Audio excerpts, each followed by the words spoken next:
Olá, boa noite. Sejam bem-vindos e bem-vindas a mais uma live minha e com o genial Paulo Debon. Hoje é um filme que todo mundo é unânime, as pessoas amam, O Fantástico Mundo de Amélie Poulain. Nós vamos decifrar aqui juntos as cores, as paletas, vamos falar das referências do diretor. Vem com a gente que vai ter muita coisa boa, muita troca e a gente quer o olhar de vocês, porque nessa live, toda live que a gente faz é uma chance da gente ter uma troca boa, ampliar o olhar, trocar informações e ter um pouquinho de interação, né, com as pessoas que nos acompanham e que nos seguem aqui na página. Ó, o Paulo enviou uma solicitação aqui. Tá entrando.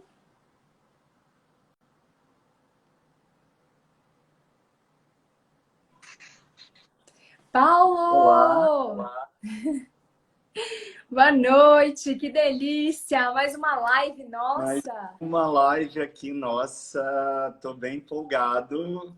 Enfim, Vim aqui com a paleta dos filmes. eu vou levantar para te mostrar a minha camiseta. Que linda! Eu vou. Dá para saltar o closet aí? Acho que a gente tem. Eu quero ficar sócia dessa camiseta, é maravilhosa. Essa camiseta foi presente de uma amiga esse ano, no meu aniversário. Chegou aqui em casa, de repente, cara, quando eu abri, eu fiquei assim, emocionado. Essa camiseta é linda. Eu amo o filme. Linda! Você vê as cores, o cenário, uma mini Amélie Poulain, demais, eu amei. Sim, vou tirar uma foto depois, deixar nos stories lá e vou marcar você. Aliás, Paulo, você para camiseta, gente, eu preciso fazer uma curadoria com você, porque você tem as melhores camisetas da vida, assim, e máscaras. Ah, obrigado. Máscaras, sim. Eu adoro as máscaras.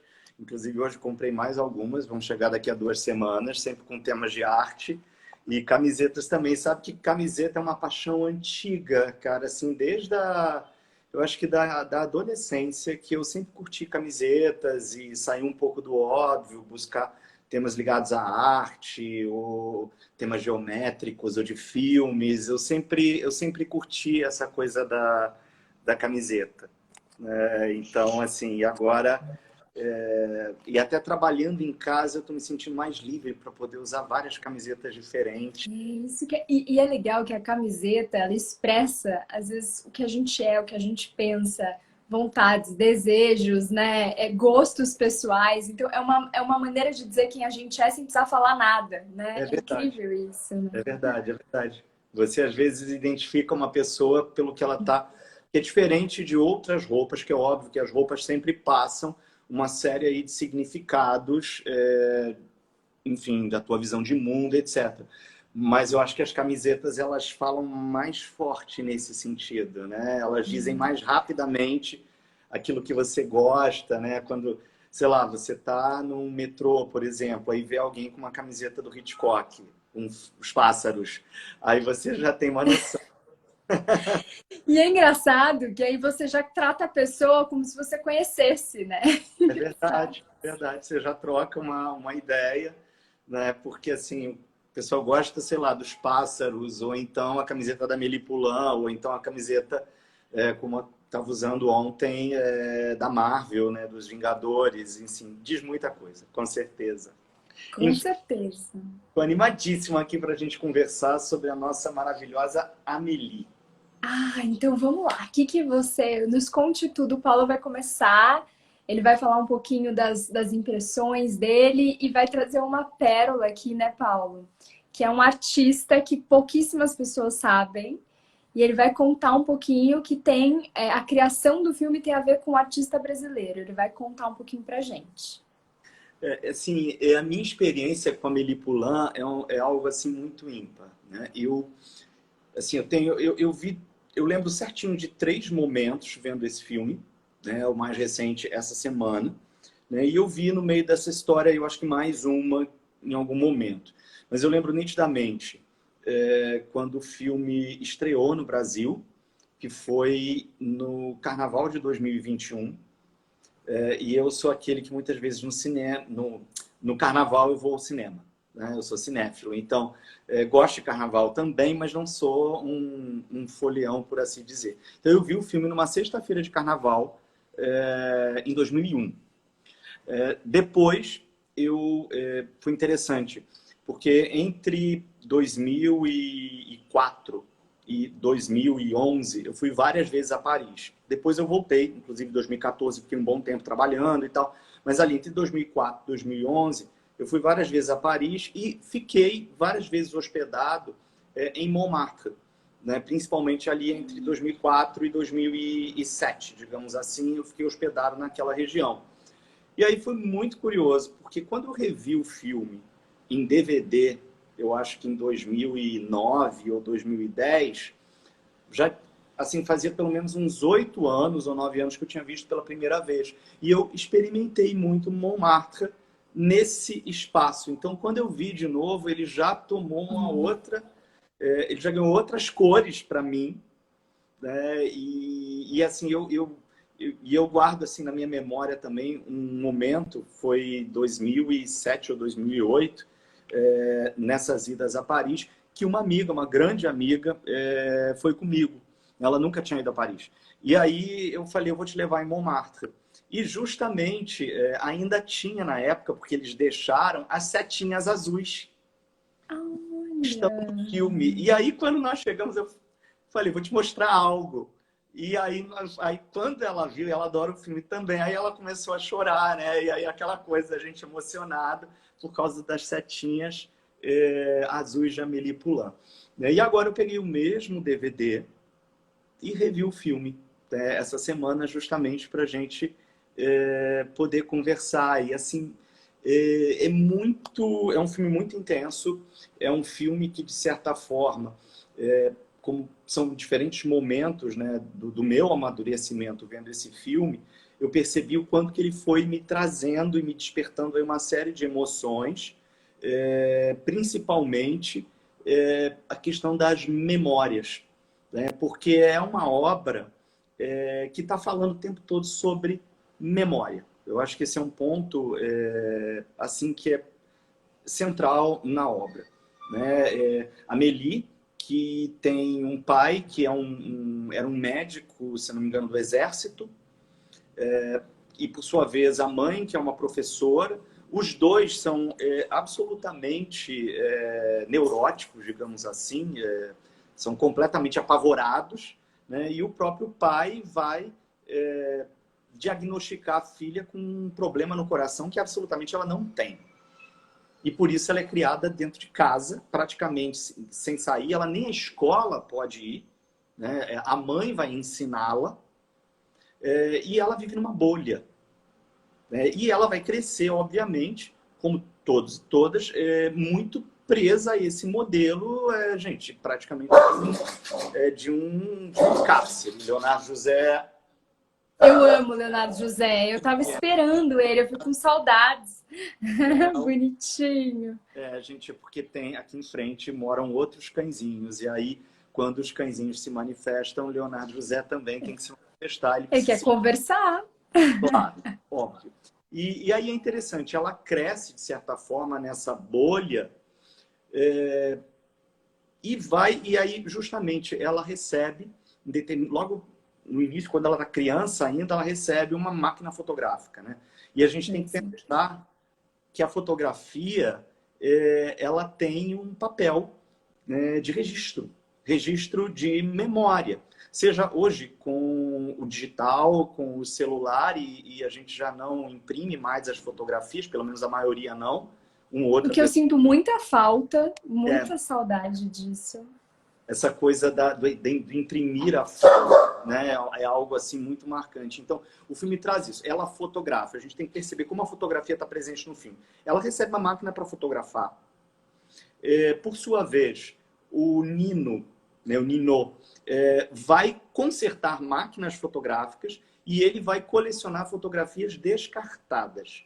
E ele tem um grande enigma ali, que é um homem que tira as fotos em várias máquinas de fotografia de Paris e sempre o mesmo homem jogando as fotografias fora, né? Quem é esse homem? Ele quer ler esse homem. E ele cria um álbum, né, só com as fotografias que foram descartadas, com as fotografias que deram errado. Então a gente percebe que essa ideia da fotografia, ela perpassa a obra, assim como as cartas. Porque nós temos a vizinha de Amélie, que guarda as cartas do marido que faleceu numa guerra e guarda as fotografias também. E ela está muito presa àquele passado e uma resposta das cartas que ela nunca recebeu. A Amélie fotografa quando criança e aí um vizinho, né, vai dizer que ela causou um acidente porque ela estava fotografando e aí ela vai descobrir que não. Enfim, quantas viagens, né, a nossa mente cria. Né? O homem, que aí não é fotografia, mas ele fica no café gravando o tempo todo, cuidando da vida das outras pessoas e da ex-namorada dele, porque ele é absolutamente ciumento, obsessivo e possessivo. As pessoas todas no filme, elas têm uma relação com a memória, elas têm uma relação com o passado e, ao mesmo tempo, elas estão presas a esses passados. Né? Você tem a moça que é absolutamente hipocondríaca e que trabalha com cigarros. Ela vende cigarro e ela é absolutamente hipocondríaca. A Amélie, que foi criada achando que tinha um problema no coração, que ela não tinha. O pai da Amélie, né, a mãe falece, isso não tem problema de dar spoiler, é logo no início do filme, numa cena até bem curiosa. Eu lembro que, inclusive, quando a mãe dela faleceu, eu estava no cinema, eu ri muito, porque eu achei hilário um turista suicida de Quebec, na Notre Dame. Aquilo é muito hilário. Enfim, e justamente o pai que quer conhecer o mundo e não sai. Né? Ele criou um castelo ali para ele, de certa forma. Ele mora nos arredores de Paris, tanto que ela pega o trem, né? Ela vai para a Gare du Nord para poder pegar o trem para visitar o pai, né? E para ir ao encontro do passado dela. E o pai também não se desprende da mulher que faleceu, do passado dele no exército, do medo que ele tem, porque no fundo, tanto aquele pai quanto aquela mãe, para proteger aquela filha, porque óbvio, eles fizeram isso por amor, mas a gente sabe que muitas vezes por amor as pessoas também fazem besteiras, né? Como eles. Para proteger aquela filha, eles criaram uma fantasia horrível de que ela tinha um problema no coração.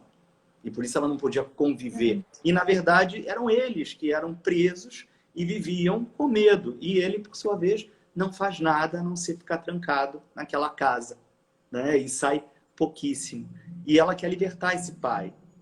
E aí o anão vai viajar. Isso é incrível. Eu amo as cenas... Ó, a Ju Pimentel entrou aqui e a Ju mora em Paris. Oi, Ju, boa noite. Oi. Ela foi para Paris e construiu a vida dela lá. E aí, essa cena do anão, nos pontos turísticos, assim, eu amo as fotografias que ela manda pro pai. Eu acho maravilhoso aquilo. E assim, como eu disse, eu fui pensando, né, nessas 3 etapas aí da minha vida que me marcaram quando eu vi o filme. Teve uma quarta aí que eu não lembro exatamente como foi. O quanto que todos e todas têm, por um lado, a memória afetiva, que ela é muito legal, são os bons momentos que a gente vai lembrando da existência, por meio de fotos, de cartas, de imagens, né? A gente vive uma civilização de imagens, mas ao mesmo tempo quanto que nós também criamos, como aquele pai da Amélie, uma espécie de prisão, né, invisível ao redor de todos nós e que não nos permite viajar. Né? O que é o viajar para cada um? Aí cada um vai ter sua história. Né? Eu tenho as minhas viagens que eu não consegui fazer e que quero conseguir, aí conquistas e uma série de coisas, mas eu tenho questões aí da minha trajetória que, de certa forma, me amarram, mas que, na verdade, isso são laços que nós mesmos criamos. Né? A nossa história criou, e como aquele pai. Por que ele não viajava, gente? Por que ele não saía? Incrível isso. Né? Era uma coisa óbvia. E as crenças limitantes, né? Que fazem as pessoas ficarem nas bolhas, né? Essas neuroses, né, que aparecem no filme e que a gente ri, mas que, de certa forma, quantas vezes elas não paralisam a gente? Sim, o tempo todo. É um negócio assim impressionante. E ela, de certa forma, leva uma vida absolutamente sem graça e que, num determinado momento, ela acha uma caixa. Né? Uma caixa que pertenceu a um garoto que viveu há 40 anos atrás naquele apartamento e ela resolve, então, descobrir onde foi parar aquele garoto que, naquele momento, esse homem está ali com 50 anos de idade e ela vai, enfim, ela vai conseguir encontrar esse homem logo na primeira meia hora de filme, porque a grande questão não é o encontro do homem, é que ela se encontra. Quando ela entrega, é lindo a cena, porque ela também não entrega, ela não chega, toma, ela vai armar uma situação para levá-lo ao telefone, e aí ele encontra, em vários momentos se fala ao telefone, a gente percebe que são as tecnologias, né? Você pensa na fotografia como uma nova tecnologia que está aparecendo, são tecnologias de comunicação, né? Fotografia no século XIX, vem ao longo do XX, vai se transformando até o XXI, mas é tudo ligado à comunicação. O filme está tratando sobre as nossas memórias e a dificuldade de se comunicar. Então traz o quê? A fotografia. A fotografia são memórias, são registros, é comunicação. As cartas, elas são comunicação. O gravador que o cara usa é comunicação. O telefone que aparece várias vezes, o orelhão, que hoje ninguém mais usa, mas é a comunicação. E de repente, naquele telefone, ele encontra a caixa. E aí as memórias voltam. Só que aí é muito interessante, porque aquelas memórias voltam como libertação. Porque a memória pode ser prisão, e todos nós temos algumas questões da memória que nos aprisiona, todos e todas, não tem como, e haja terapia para a gente conseguir mexer com... Sublimar.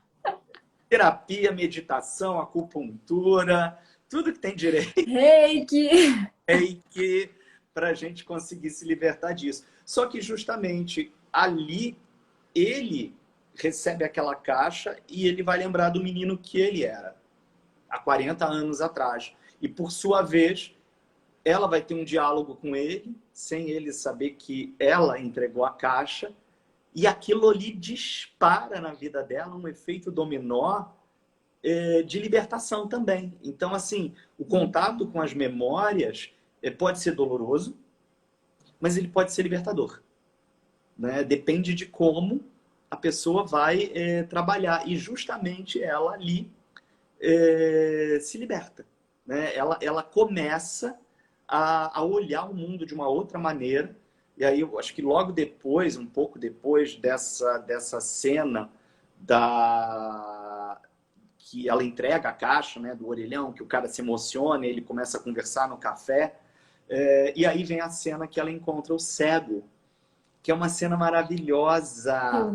Eu amo as cores dessa cena. Ela narra, né, para ele. Nossa, cara, e aí justamente ela começa a caminhar com o cego, ou seja, ela tem uma atitude como a Nakarato falou agora aqui, de generosidade, sem esperar nada, ela vai ajudar aquele homem. E aí ela começa a caminhar com ele e ela vai narrando a cidade que está ao redor. E aí é algo incrível, porque ela vai falando muito rápido e ela vai dizendo para ele tudo que ela está vendo e que ele está escutando, que ele está vendo da maneira dele. E aí vem numa entrevista do diretor de fotografia e do diretor do filme, do Jean-Pierre Jeunet e do Bruno Delbonnel. Eu escrevi aqui o Jeunet, eu lembro, e o Bruno não lembrava. Eles falam que até então o Jean-Pierre Jeunet sempre trabalhou com estúdio. Ele não tinha feito filmes com externas. Ele trabalhava o tempo todo com estúdio. E que justamente quando eles começaram a trabalhar no roteiro dessa obra, eles perceberam que não dava para fazer esse filme em estúdio, exceto as internas, mas que eles precisavam ir para a rua.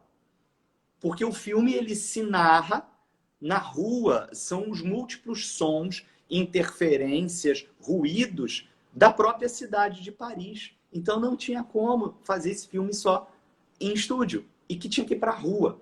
E que isso Isso foi demais. problemático. Assim, deu um resultado maravilhoso, né? O resultado é encantador, mas foi difícil, porque assim, ele não estava acostumado a fazer isso. Né? E Imagina aí, a captação de som, as locações, né? Deve ter e sido. aí o Bruno Delbonnel, ele fala isso, ele cita essa cena na entrevista, dizendo, gente, como é que é fazer aquilo em estúdio e passar aquela veracidade do meio urbano? Ok, a gente pode fazer tudo isso em estúdio, mas passar todos esses ruídos, toda essa confusão e ao mesmo tempo a alma da cidade de Paris. Tinha que ser na rua. E aí vem um outro ponto que nessa entrevista o Bruno fala que o quanto que esse filme ele também se deu pelos erros e por problemas que eles tinham. Então, por exemplo, a chuva. Aquelas vezes que aparece chovendo é porque choveu mesmo. E numa época que não chove. E eles não, eles estavam gravando em Montmartre e do tipo, eles conseguiram toda aquela questão de prefeitura para fechar as ruas, para pagaram tudo, arrumaram tudo numa época que não chove. E eles se prepararam. E simplesmente choveu 3 semanas seguidas. Assim, e aí Nossa. voltava toda hora. E aí eles começaram. E aí o guarda-chuva foi inserido no filme que não tinha.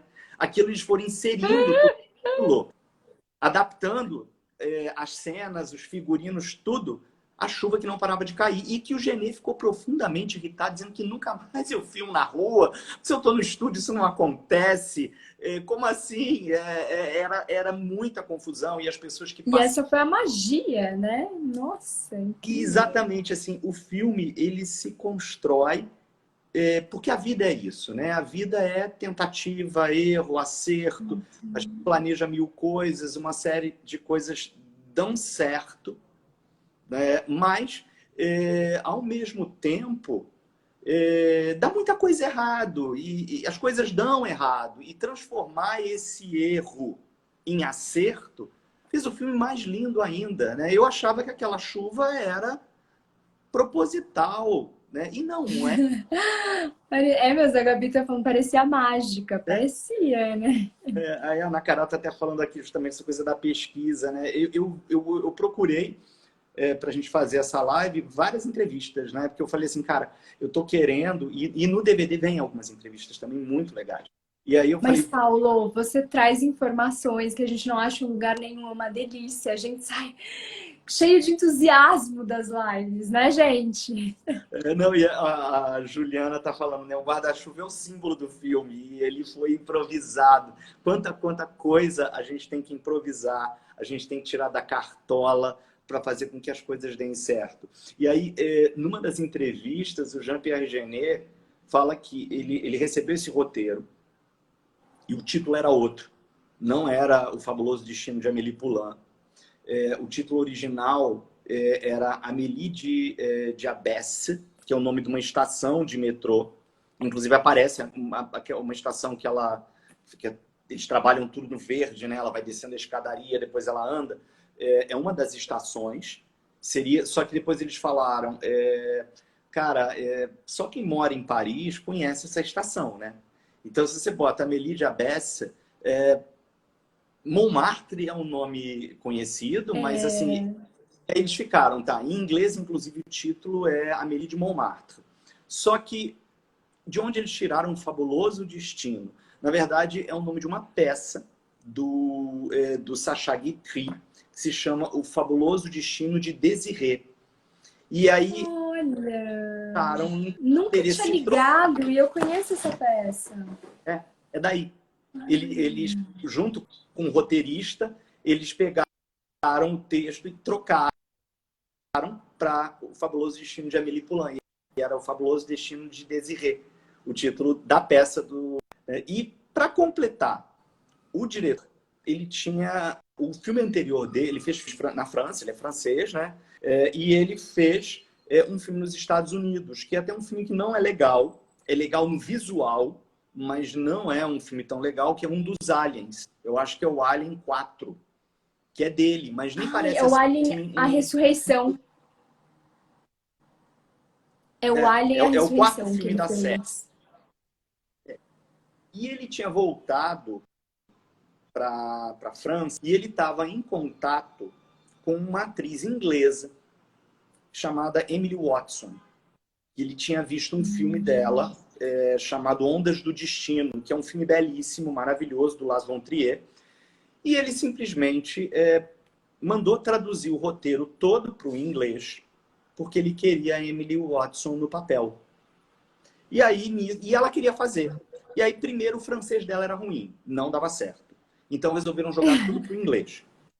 Aí, pensaram, vamos fazer o filme todo em inglês. Só que aí, deu um problema na agenda dela e não tinha como conciliar.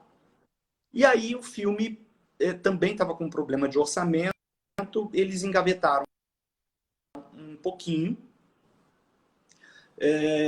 Nas leituras do roteiro, nas revisões, o roteirista falou, a primeira versão do roteiro, não estava satisfeito com a ideia de fazer um filme falado em inglês, porque para ele aquele filme era muito parisiense e precisava da língua francesa. Então, eles simplesmente pegaram o roteiro de novo, que já estava em não sei qual versão, jogaram todo para o francês outra vez, e aí começaram os testes de elenco e chegaram na Audrey Tautou, né, para Que fazer o nasceu papel. para isso, né? Ela é perfeita, ela é perfeita. Eu vi, inclusive, umas cenas do teste dela. Né, eu vi cenas dela no teste, né, falando ao telefone. Eles testaram cenas dela no telefone para poder fazer enfim, a escolha, né, do elenco. E ela, enfim, ainda bem, graças a todos os A deuses e Emily, deusas, a Emily graças à agenda que estava Watson completa. não pôde fazer e a Audrey Tautou entrou. Isso aí foi enfim, tá. Eu não sei, acho que a minha internet que está congelando um pouquinho. Deu uma congeladinha agora Tá tá dando umas voltando. falhas aqui de vez em quando. Oi? Voltou? Tá bom. E aí, pesquisando sobre. O diretor fala um lance também assim, muito interessante. Ele queria passar esse filme na mostra competitiva do Festival de Cannes. O filme foi reprovado. O filme não foi aceito. Foi uma coisa assim muito doida. Eles sugeriram que ele colocasse o filme numa mostra paralela, não na competição, porque o filme não estava nos parâmetros do festival. E aí, Absurdo, gente. e aí simplesmente, né, ele pegou e resolveu então lançar o filme no circuito. E o filme entrou no circuito antes do Festival de Cannes. E simplesmente ele falou numa entrevista, porque aí o filme foi um sucesso. O filme estourou e foi um sucesso. E aí ele deu uma entrevista e ele propositadamente contou que não foi aceito pelo júri do festival de pré-seleção do Festival de Cannes. E aí os jornalistas franceses foram perguntar ao Festival de Cannes por que eles não aceitaram o filme. Né? E aí eles, enfim, inventaram desculpas e que todo festival tem que ter os seus critérios. Aí eles perguntavam, mas qual é o critério que o filme não cumpriu? O filme é maravilhoso. Por que o filme não está no... E aí É incrível isso, né? é bem curioso, né? E aí o filme, no ano seguinte, ganhou os vários César, que é o principal prêmio francês para o cinema, né? Que acontece uma vez por ano, acho que em abril, mais ou menos, relacionado ao ano anterior. E o filme ganhou melhor filme, melhor direção, e foi indicado acho que para 13 categorias, ganhou em 5, se eu não me engano. E um dos prêmios do filme, e foi também premiado internacionalmente, é a fotografia, né? Que é um dos É pontos. sublime, E né? aí É você vai sublime. tocar aí nessa questão das cores, né? E que justamente o Jean-Pierre Jeunet e o Bruno Delbonnel conheceram em Paris o Juarez Machado, que é, nossa, né, que é Para brasileiro. tudo, Paulo. Parece que tem que ter alguém de fora para falar o que é bom daqui. É incrível isso, E o né? Juarez Machado, ele está agora com 80 anos, ele é de Santa Catarina, Joinville, só que ele mora há muito tempo onde? Em Montmartre. Ele mora já há muito tempo. Ele atualmente ele tem a residência dele em Montmartre, com ateliê. Ele tem uma residência aqui em Copacabana, no Rio de Janeiro, e uma em Joinville. Só que ele fica pouco aqui no Brasil e, assim, quando vem, fica mais no Rio de Janeiro. E ele tem, em Joinville, a Fundação Juarez Machado, né? Que inclusive era uma ideia que ele tinha desde cedo, de que o trabalho dele pudesse ser conhecido em Santa Catarina, né? Afinal de contas é a terra dele. Então você tem um instituto que realiza assim, um trabalho belíssimo, né? Inclusive até eu e o Marcelo da Gesto Cultural andamos, a gente está conversando com o Instituto Juarez Machado porque a gente está querendo fazer uma live com a galera do Instituto para conversar sobre o Juarez, né? O meu sonho seria fazer uma live com o Juarez, entendeu? Juarez, Juarez, descobre Paulo, gente. Hoje em dia o poder de multiplicar a informação, o Paulo é incrível, ó. Ó, ele tá aqui. Enfim, mas se o Juarez não puder, vai ser um maior prazer o Instituto, porque eles têm uma equipe maravilhosa, inclusive acho que o irmão do Juarez trabalha no Instituto. Enfim, teremos em breve aí alguma coisa, uma live aí, provavelmente com o pessoal do Instituto. E aí, justamente, o Jean-Pierre Jeunet e o diretor de fotografia, o Delbonnel, eles conheceram o Juarez ali na década de 90, em Montmartre, e ficaram encantados com as cores do Juarez. Realmente é algo assim impressionante. Sugiro que vocês pesquisem o Juarez Machado, olhem as obras dele, e elas estão presentes e vivas nas cores do filme.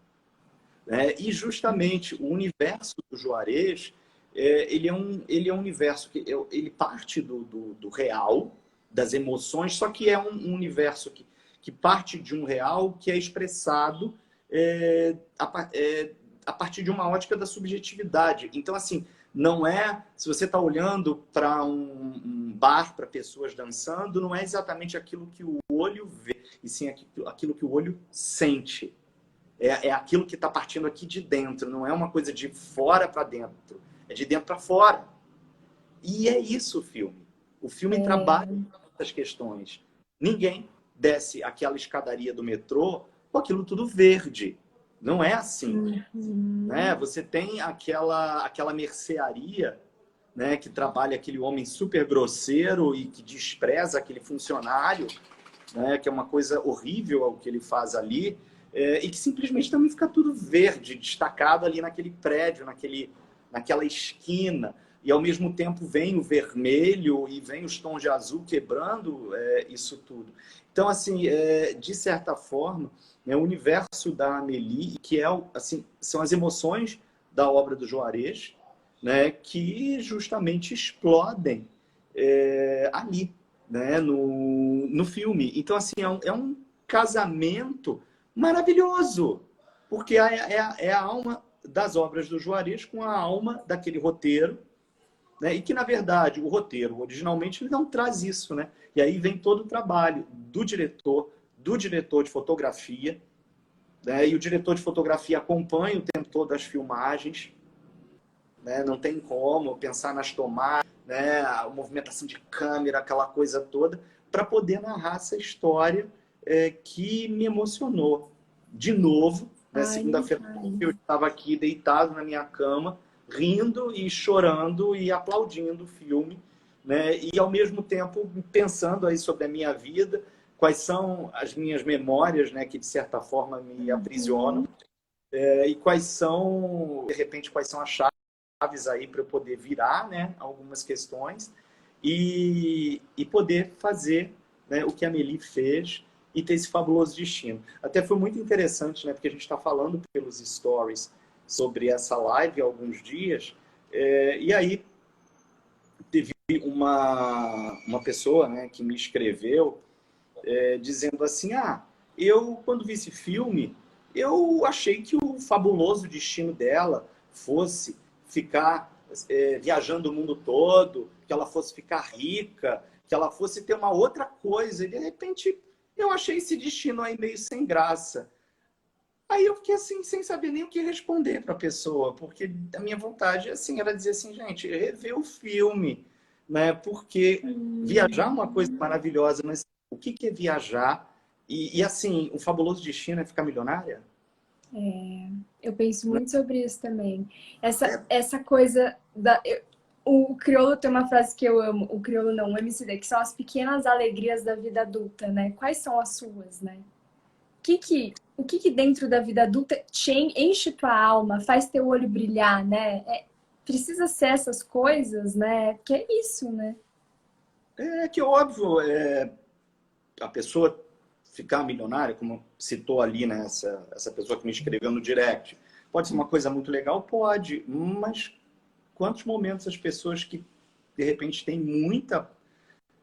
têm materialmente muita coisa, mas estão absolutamente deprimidas, né? É claro que baixos todos temos, as pessoas podem não assumir, mas todos têm. Mas, sabe, o filme é um destino fabuloso mesmo, né? O destino dela é lindo, gente. O que é ela andando naquela... aquilo não é nem uma moto, né? Junto com o Matheus Mazovitz ali, e os dois se olham, né? Ela agarrada nele, aquilo é tão bonito, né? E duas pessoas que têm dificuldade de se entregar e de amar, né? Ele e ela. Os dois têm muita dificuldade, né? De dar o par. Ela congela quando ele chega no café, né? Ela tá ali, ele tá ali, é uma vespa, isso aí, Uma Nakarato, vez, né? E tocando a música, gente, o que é a música do Ian Tiersen? Né? Nossa, é O que é maravilhoso. essa trilha sonora, sabe?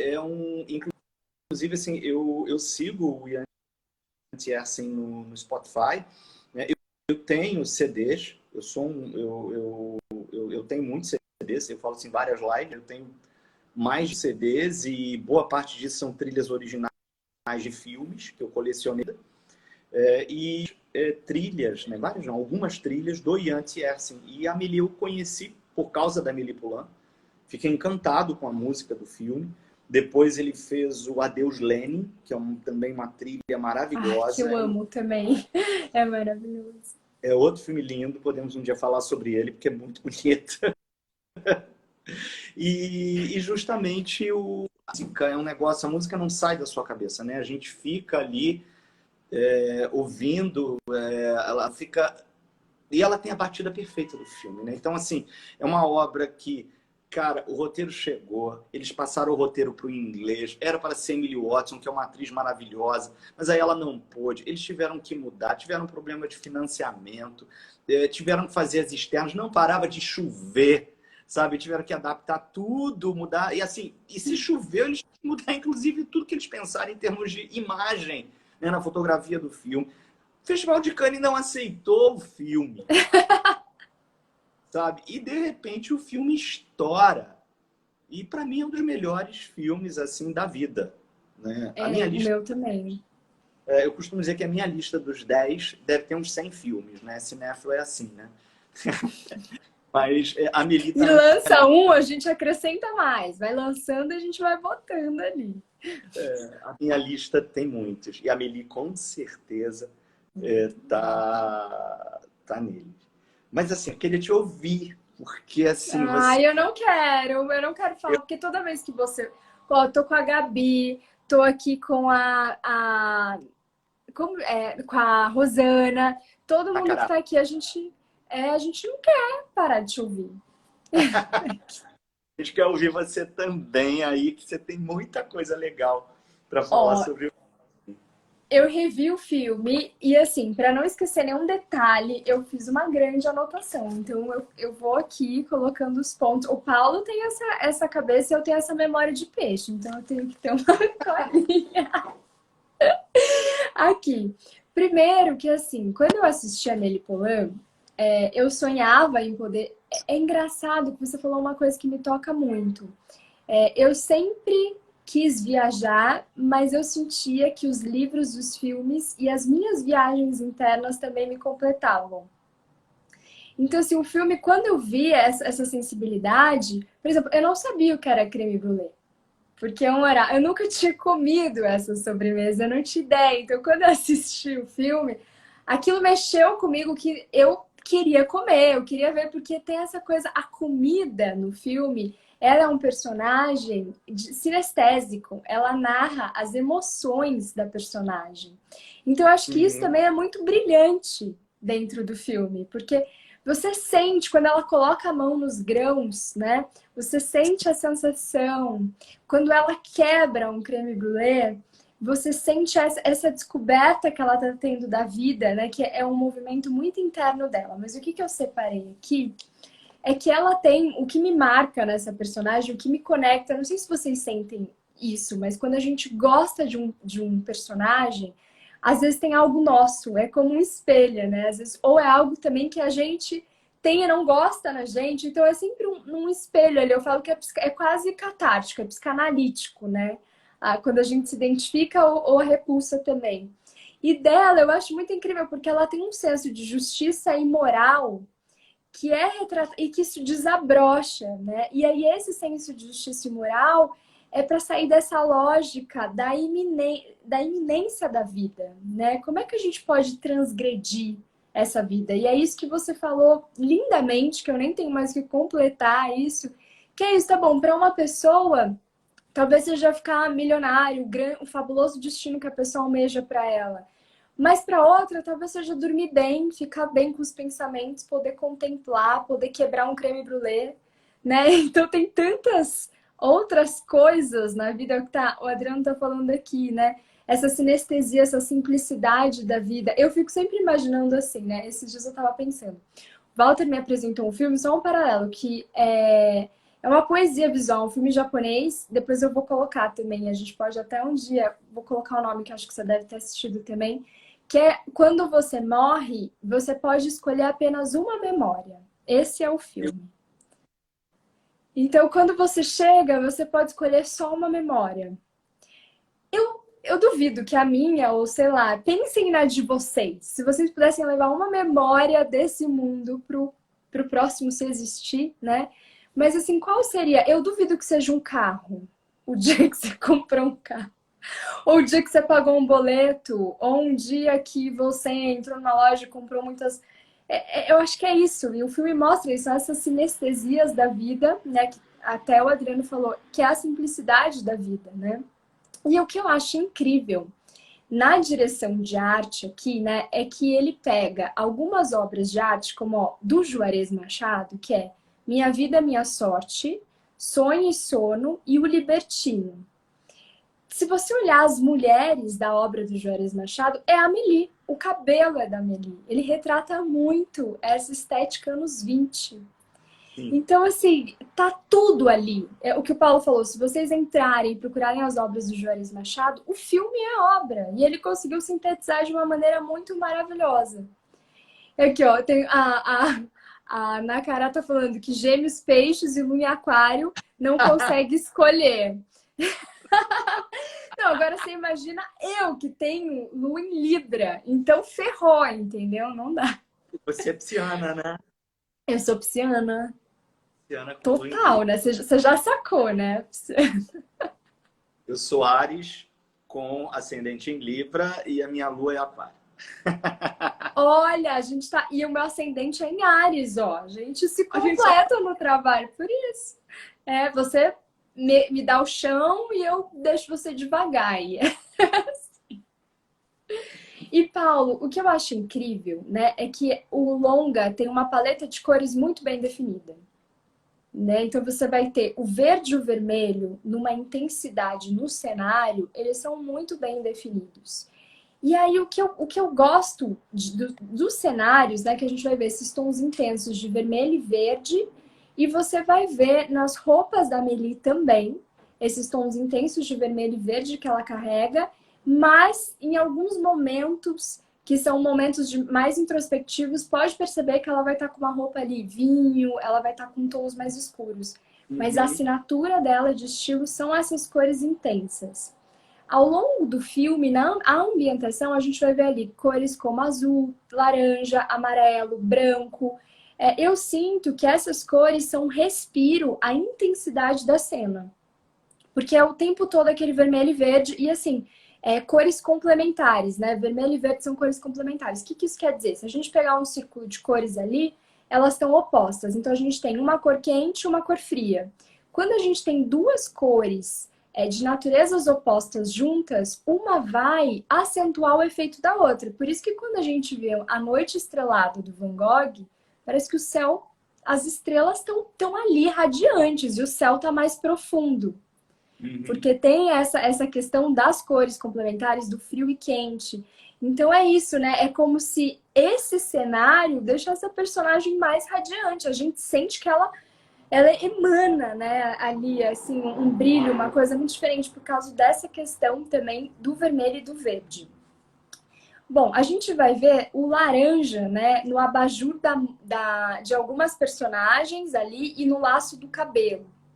Principalmente a personagem que perdeu o marido, ela coloca em alguns momentos ali o laranja. Todos os personagens vão apresentar objetos em vermelho. Isso eu acho genial, eu acho direção de arte, assim. Então, cada objeto em algum momento vai ter uma cor vermelha e o personagem vai se conectar àquela cor. Então, um exemplo disso, né? Nas primeiras cenas a gente vai ter o Rafael Polan, né, e a mãe da Amélie. Ambos têm um objeto vermelho. Qual é o objeto vermelho da mãe? É a bolsa. E qual é o objeto vermelho do pai? É a caixa de ferramentas. E aquela cor conecta os dois e é um pouco do mundo dela, né? Você vê ali a origem. E é muito interessante que quando aparece a bolsa vermelha da mãe e a caixa de ferramenta do pai, eles estão sempre arrumando coisas. Ela tira tudo da bolsa e organiza. Ele tá ali e começa a organizar a caixa de ferramentas. Então você vê uma conexão da cor, né? Uma conexão dessa coisa muito correta que a Amélie também tem, né? Então, assim, a mise-en-scène também dos atores mostra muito da personalidade e a cor ela vai acabar completando.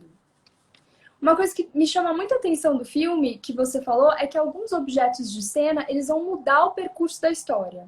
Por exemplo, quando a tampa de vidro cai, ela rola para onde, né? Para a parede oca, que ela vai ali encontrar uma caixinha, né, das memórias do Nino e depois ela vai encontrar o álbum de fotografia.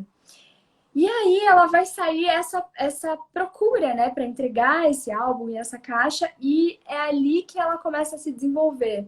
Ela vai para essa aventura que a vida chama. E eu fico pensando, né, o filme ele mostra isso. Se ela não saísse da onde ela tá, nada ia acontecer, né? As cores seriam as mesmas, a vida seria a mesma. E durante o longa, a gente vai ter um filtro amarelo. Sim, vai instalar, se vocês observarem, tem um filtro amarelo, né? E é uma luz difusa suave, né? Que passa a sensação do quê? De calor. Dessa vibração, porque uma coisa que ela não é morna, né? Ela não traz nada de morno, assim. E a vida que ela tá procurando é essa vida, é essa aventura do cotidiano. E eu acho que essa ideia, né, de se aventurar no cotidiano, dessas que você falou anteriormente, né, dessas pequenas conquistas, é aquilo, né? Quem olha, né, para fora sonha, quem olha para dentro desperta. E eu acho que é muito esse o caminho dela, né? E esse filtro amarelo, ele mostra essa saga pra gente. De como a vida pode ser quente, de como a gente pode trazer entusiasmo, otimismo, cor nas pequenas coisas. E é interessante que quando o filtro amarelo começa a aparecer, essa aventura dela, aí ela começa a interferir na vida das pessoas. É onde ela vai responder a carta para tentar aliviar aquela dor daquela personagem que só vive de passado. O que eu amo, assim, no figurino dela é que é um figurino, não sei se vocês acham isso também, mas ele traz uma feminilidade que sai desse estereótipo do que é feminino.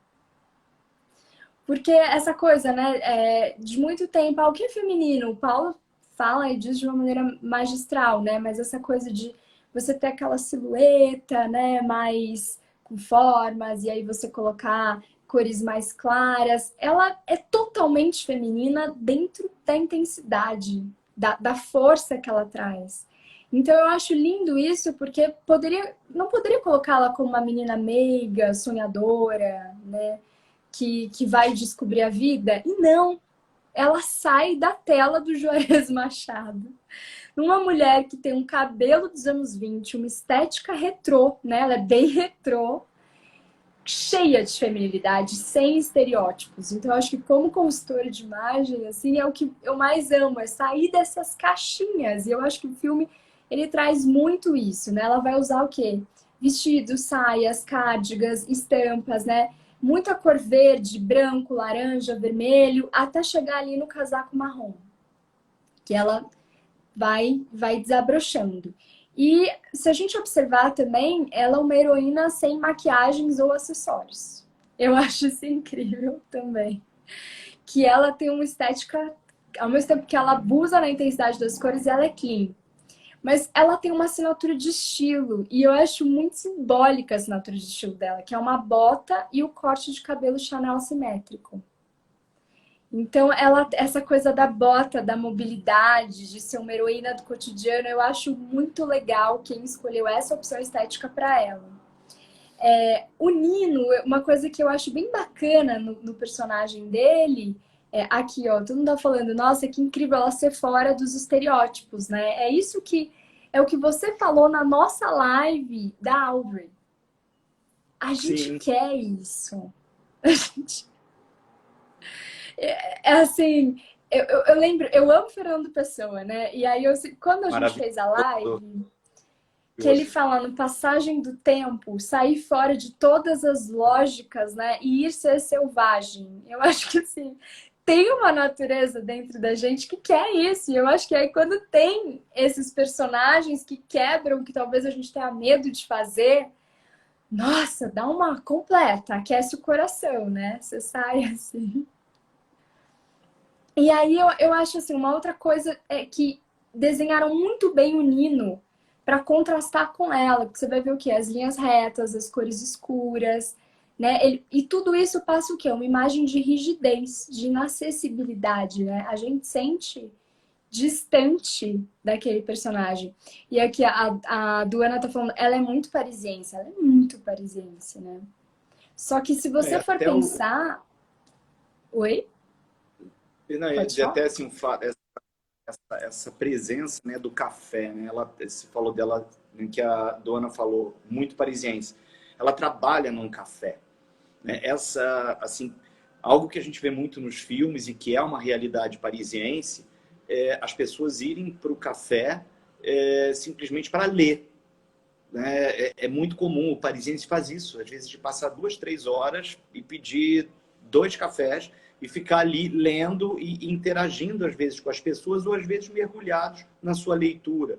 Ela trabalha num café, boa parte do tempo é passado num café e é muito a cara de Montmartre. Ele, por sua vez, trabalha em Pigalle, que é do lado, naquela locadora de vídeos eróticos, um sexy shop, etc., que, aliás, é engraçadíssima. São poucas as cenas ali dentro, mas aquelas cenas que estão lá etiquetando os vibradores e falando assim, porque é absolutamente natural, é o cotidiano daquelas pessoas e o cotidiano daquela região desde o final do século XIX, porque essa região de Montmartre e Pigalle, ela tem essa cara desde lá do finalzinho do XIX. Não é à toa que o Toulouse-Lautrec foi morar lá. Você tem Toulouse-Lautrec, Picasso na sua fase inicial morou também em Montmartre, né? Só depois muda para Montparnasse, né? Então assim, e o filme meio que traz essa atmosfera artística parisiense, né? E quando busca os anos 20 é absolutamente perfeito, né? Porque Paris na década de 20 é uma das cidades mais incríveis do mundo, né? Nossa, além faz Minha Noite em Paris, né? Viaja para os Ai, que anos lindo. 20. E o que eu acho incrível, né, é que ao conhecer a Amélie, o personagem do Nino, ele vai começar a variar o figurino. Ele vai usar laranja e vermelho. O pijama, ele começa a colocar o pijama vermelho. E é essa ideia dos dois, né? Eles começam a ter o quê? Vermelho é a cor da paixão, né, da entrega. Eles começam, o mundo dela, as cores dela começam a entrar dentro daquele mundo dele, minimalista, sóbrio, de cores escuras, né?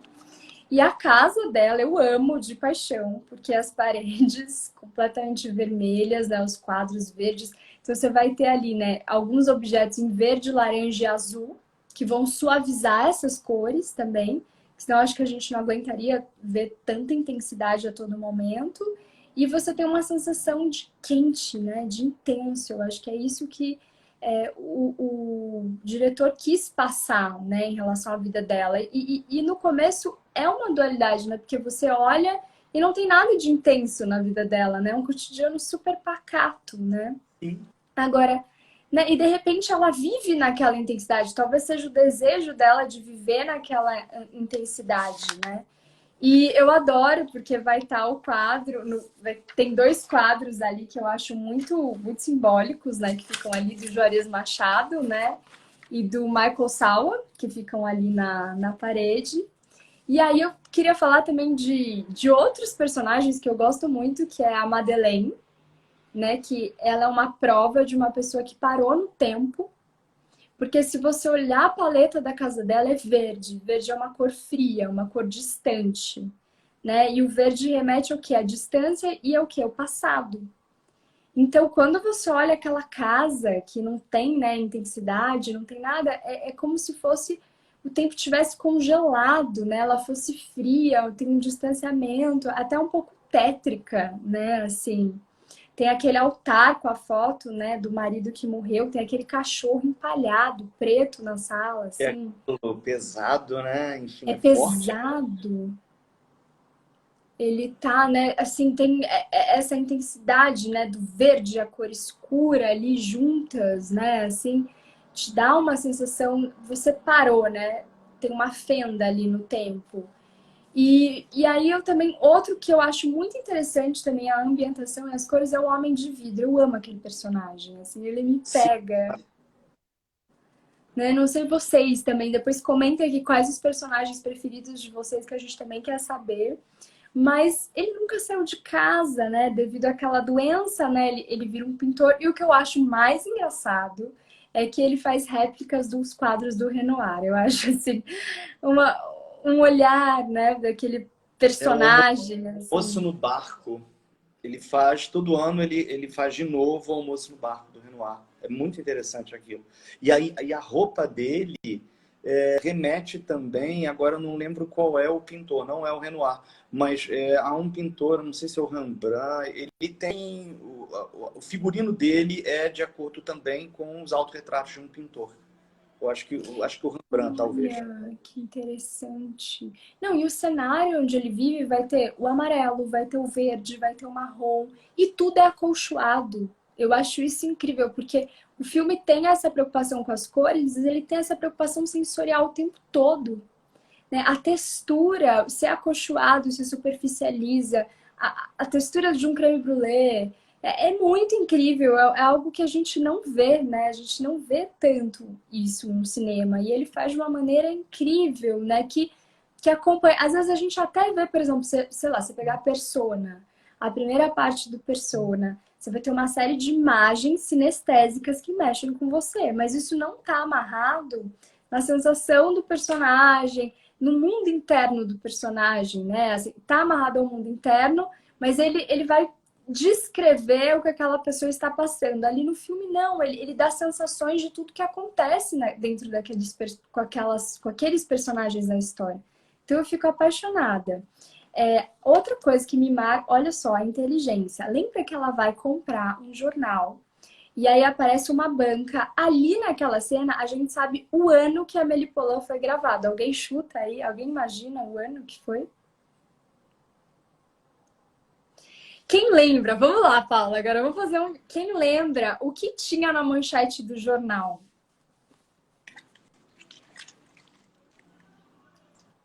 Alguém lembra, gente? Gente, na manchete do jornal tinha a morte da princesa Diana. Então a gente sabe que o ano é 1997. Ela tá no ano de 1997. Até as cores, a estética. E é curioso porque o falecimento da Lady Di em 97 é algo muito marcante. Porque, assim, eu lembro até hoje, né, em 97, eu não tinha celular, eu tinha um pager. E justamente Nossa! 97, pager. Por que eu estou falando isso? Eu estava tomando café da manhã e de repente chegou no meu pager da Teletrim, vibrou. E aí eu fui olhar, estava na mesa, eu olhei e aí chegou o falecimento da Lady Di. Né? Então, assim, foi algo que a gente não parava de falar naquela semana. Foi um negócio, assim, que marcou muito. E justamente quando ela recebe, aí tem essa questão que ela vai à banca, mas na véspera, quando ela escuta, acho que é no rádio ou na televisão, enfim, que ela está no banheiro, aí ela escuta que a Lady Di faleceu, e a Lady Di faleceu em Paris, é quando ela deixa cair a tampa que vai disparar a história toda, que aí ela vai encontrar a caixa. Mas é na hora que ela escuta, né? A notícia da morte da Lady Di, que foi realmente naquele momento algo assim que deixou todo mundo muito estupefato. Né? Então é muito pontual isso, muito bem escolhido, né, no roteiro. É incrível, né? Assim, eu também. Aqui, ó, deu vontade de rever o filme para enxergar, realmente. E assim, a cena final, né, dela em Montmartre, a cena dos morangos, são as minhas cenas preferidas. Assim. Aliás, tem muitas cenas preferidas, mas são as que mais me marcaram, né? E o que eu achei bacana que você falou, né, que o diretor tem essa origem autobiográfica e tem uma questão das cores que eu acho muito legal a gente falar, que é o seguinte, o verde é a cor da imaturidade. Então, você vê na construção da personagem, ela e o Nino, eles são muito imaturos em relação ao que você falou, a entrega, o amor. E se você for acompanhando as cores intensas, as paletas até chegarem no vermelho, é esse movimento, né? De que tudo que é verde vai direto pro vermelho. Então, essa maturidade emocional, que é essa grande aventura dela e essa grande aventura dele, que chegam nas cores intensas. Então, eu acho de uma sacada uma coisa muito bonita. E porque qual a diferença? Você fala, ah, não, tá bom. Verde, né? A cor da imaturidade, né? A cor do que está florescendo. Mas, por exemplo, o verde também pode ter uma representação tóxica, como em Matrix e como o Mágico de Oz. Sim. Então a gente vê ali, quando, né, o Matrix, quando o Neo chega ali, né, que ele entra na Matrix, é tudo verde, é um perigo, é tóxico, é um ambiente tóxico. A mesma coisa do caminho, né, da bruxa, quando a bruxa aparece, e no Mágico de Oz, né, ela tem aquele verde completamente tóxico. Aqui é diferente, é um verde intenso, é um verde maturo, né, ainda tem muito que chegar na intensidade da cor. Então eu acho essa sacada, claro, a gente sabe que tudo isso é inspirado no Juarez, mas até isso conecta com a vida interna dos personagens. E eu acho interessante porque eu fui pesquisar sobre o azul, que aparece no abajur dela, que aparece quando ela vai pendurar roupa. Ele não tem ali nenhuma função informativa ou sensorial no filme, porque o verde e o vermelho eles ganham, eles são as cores que mais O representam, né? azul meio que O quebra azul naquilo. que Parece que o azul dá um assim quê? como o azul, o laranja e o branco, eles estão ali para apaziguar essa intensidade, né? Para trazer um pouquinho de realidade até pra gente, né? Porque a gente acho que não acreditaria só naquela intensidade toda da cor, de que aquilo seria uma vida real, né? De que alguém viveria daquela maneira, né? E uma outra também é que a luz amarela, né? Essa luz, ela mostra essa atitude geral da Amélie perante a vida, né? De entusiasmo, do otimismo, né? O quanto ela quer mudar as pessoas. E essa cena do cego, quando ela começa a narrar a vida, o que explode? É o filtro é laranja. É um entusiasmo, ele volta a ter entusiasmo, ele volta a achar a vida dinâmica, ele volta a achar a vida quente. Tava fria, ele não enxergava, ele e é interessante isso, porque ela modifica a vida das pessoas ao redor e ela leva intensidade. É como se ela fosse pintando os quadros, ela fosse um quadro vivo do Juarez Machado e ela vai pintando as realidades e as pessoas. e espalhando aquela intensidade, né? Aquela intensidade da cor. Então, são essas coisas que mais me marcam, assim, no filme. Não, é uma obra realmente assim que eu acho que a cada vez a gente vai percebendo aí mais detalhes, além de fazer uma viagem interna, né, que eu acho que eu fiz novamente essa semana, né, mas é uma obra muito rica mesmo, né, para a gente percebendo as várias camadas, né, até, inclusive agora você falando da cena do cego, justamente eu acho que quando ela o deixa na porta do metrô, que aí ela sobe a escadaria, ele fica eu não lembro se eu acho que é ele que brilha, né? Acho que ele começa a brilhar. Ele olha pra cima e tem um filtro laranja que estoura, E assim, ó, e a cor vai. é lindo, gente. É um negócio fabuloso, né? E é um filme realmente para a gente ver, rever e repensar e viajar, porque realmente é muito, muito marcante. Né? O Marcelo está dizendo aqui que daria para fazer essa live virar um curso, né? Porque assim, só, por exemplo, dar uma aula sobre Amélie Poulain, eu já traria então as obras do Juarez Machado, trabalhar a biografia do Juarez Machado, as cores em Juarez Machado. Nossa, é algo muito forte, né? É um grande diretor.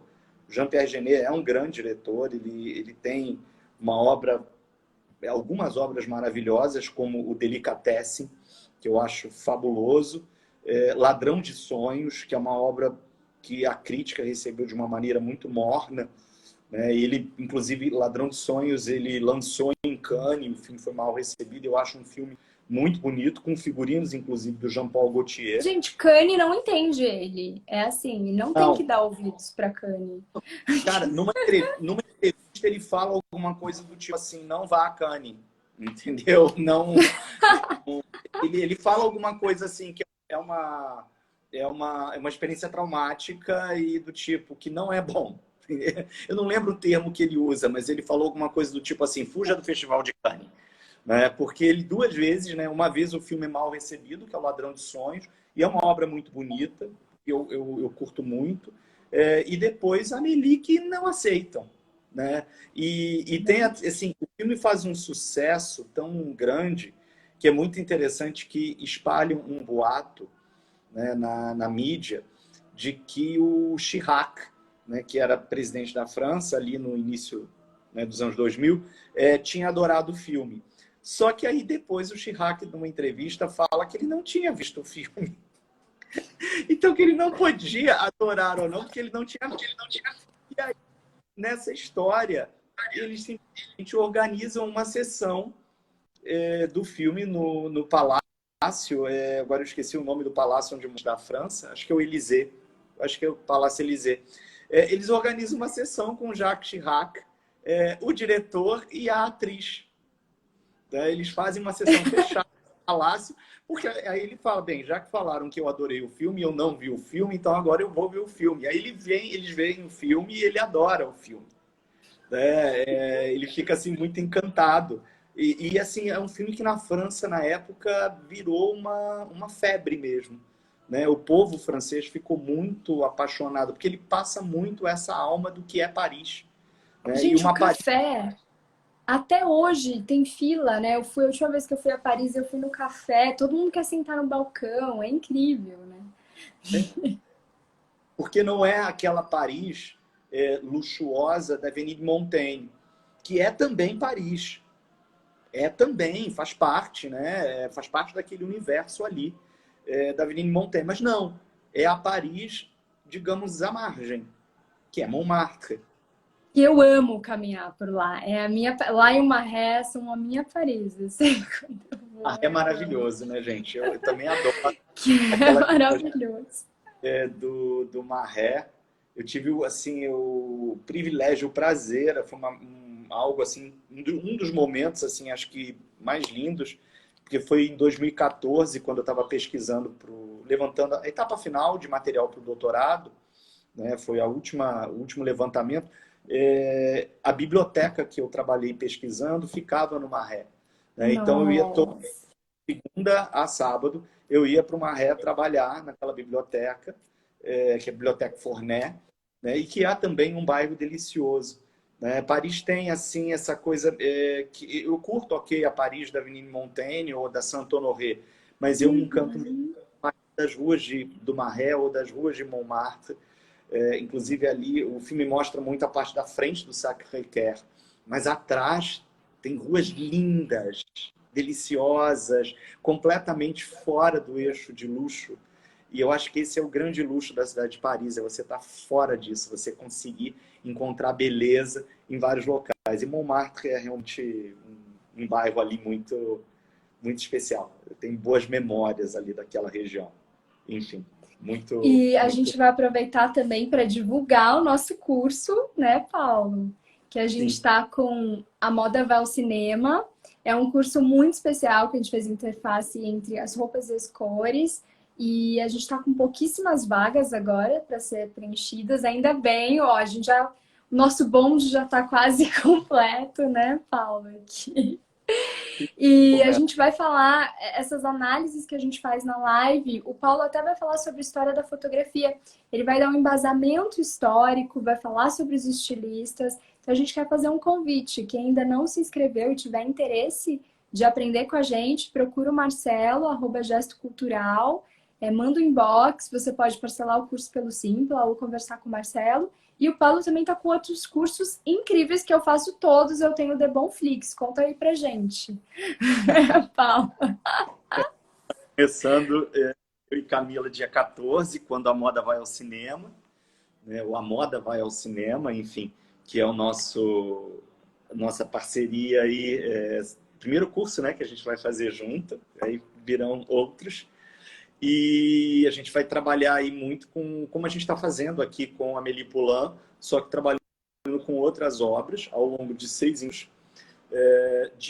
Esse é dia 14. Dia 13 de setembro eu começo o curso de desdobramentos moderno, que é Ai, justamente já trabalhar tô com...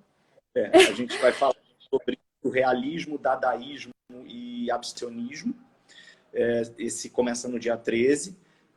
Também um outro curso no dia 13, que é Mulheres na Arte, no Renascimento e no Barroco, que é uma pesquisa que eu tenho já, é um levantamento muito grande sobre essa questão da invisibilização das mulheres na história da arte. Então, esse curso é pelo Instituto Italiano de Cultura, o Desdobramentos da Arte Moderna pela Escola Moda D, e o Mulheres na Arte, Renascimento e Barroco pelo Instituto Italiano de Cultura. Aí no dia 14 a gente começa A Moda Vai ao Cinema, que é pela Gesto Cultural, e teremos também pela Gesto Cultural o curso sobre romantismo e realismo, que são ali 2 momentos do século XIX, também pela Gesto Cultural, começando aí no meio também de setembro. E nós teremos na próxima, sim, Marcelo está falando também, o curso de História da Moda de Charles Wolfe e a Chanel, que é de Que eu mais ou menos... fiz e eu amei. Mudou. Gente, olha, eu vou fazer só um parênteses aqui. Consultores de imagem, arquitetas, curiosos, todo mundo que ama moda e cinema, esse curso é imperdível. Mudou minha visão de vida, Paulo. Juro, assim, foi Poxa, maravilhoso. que bom esse feedback lindo aí que você está dando. É um curso que eu adoro, esse de História da Moda, de Wolfe a Chanel. Obrigado, que bom que você curtiu. E nós teremos uma live na próxima quarta-feira, né? E falaremos sobre quem, Camila? Conta aí para o povo. Hitchcock, gente. Tá Exatamente. imperdível. Nós falaremos na próxima quarta-feira. Bota aí na tua agenda, a gente já vai começar a divulgar amanhã. Vamos lá colocar a contagem regressiva. E na próxima quarta-feira, eu e Camila vamos bater um papo sobre Alfred Hitchcock. Vamos falar sobre as cores, as roupas, as atrizes, enfim. Vamos falar um pouquinho Os aí desse diretor. bastidores que a gente ama, né? Compramos bastidores. E o Marcelo colocou aqui também. Sim, estão perguntando aqui, já é a segunda pessoa que pergunta, ou terceira. A live vai ficar salva, tá? Vocês podem rever a live no Instagram da Camila.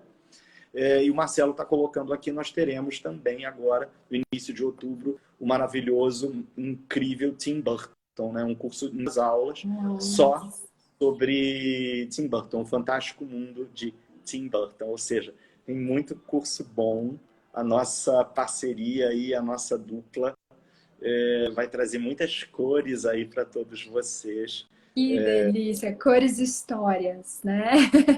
Histórias. Cores e histórias. A gente está muito feliz aqui de estar conversando com vocês. Enfim, te agradeço imensamente, Camila, por essa parceria, por essa live linda, e também a todos vocês que ficaram conosco e aqueles e aquelas que também vão assistir depois a gravação na página da Camila. Né? Muito obrigado por você estar conosco. Paulo, eu que agradeço a troca, a sua generosidade. Eu faço das palavras de todo mundo aqui, que é unânime, o quanto você é incrível, genial e tem uma pesquisa admirável. Gente, o Paulo é ao concurso, assim. Eu nunca vi ele, ele descobre tudo, ele vai atrás, ele tem consistência e uma coisa que eu amo, que é amor aos fatos, né? Vamos citar aqui. Ele traz os fatos das coisas. Então, eu acho que, assim, desde que eu comecei a ser aluna dele, a vida mudou, porque a gente fala sobre fatos, fala sobre história, então tem muito embasamento. Então, Paulo, eu te agradeço por ser essa pessoa cheia de luz, generosa e que fala de uma maneira tão acessível e gostosa, né, gente, de ouvir. E agradecer a vocês pelo bem mais precioso que é o tempo de estar aqui com a gente. E semana que vem a gente espera vocês. Gente, até quarta-feira, 19h30, aqui, Debon e Mundel e Debon sobre Hitchcock. Será, a gente promete que será horripilante, né? Mas uau. Horripilantemente bom. Então, um beijo, gente. Boa noite, Paulo. Beijão. Tchau, gente. Beijão. Muito obrigado. Obrigada.